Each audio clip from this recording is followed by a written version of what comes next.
So you want to learn how to fly your drone in a difficult environment. For example, you could be flying in the forest and you want to try to avoid all these branches but still get a really good shot. Now, the first thing that you want to do, know how big your drone is. What I mean by that, you want to look in your goggles and see how much you can see. For example, if I look in my goggles, I can see the tips of my propellers and I can measure out what I cannot see. And when you do that, you can now know how tight of the areas you can go into. For example, like I could fly in between this tree and I can go in tighter obstacles by knowing how big my drone is. Versus like not knowing, and I could think that my drone is small enough, but it's not, and I could try to go through this tree and crash. Or think that my drone is too big, and when I can go through it, I won't take the chance. If you know your drone and you know how much of the space you can go through, it really opens up a lot more possibilities to fly. Now, another thing that I've seen is to scale down the size of their goggles.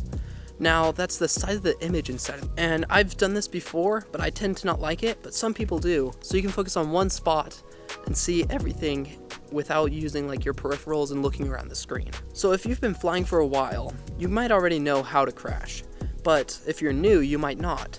Now, what I mean by how to crash is when you're flying your drone, there's certain ways you'll know that you're going to destroy it. For example, if I did a dive and I went in straight on, I would definitely break a propeller and probably break an arm or a motor.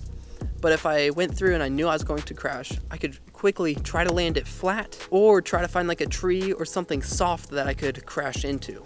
It really helps you from not destroying your drone, and it helps you so then you can kind of learn off of your crashes and know if you've broken something or not. Now, the fourth thing is to know the drone for the job. What I mean by that is like you could go and want to film something. For example, you want to film like a real estate video indoors, and if you tried to use like a Cinewhoop or a racing drone, you'd probably destroy something inside. Whereas you could use like a Cinewhoop and it wouldn't destroy, the walls or anything around you.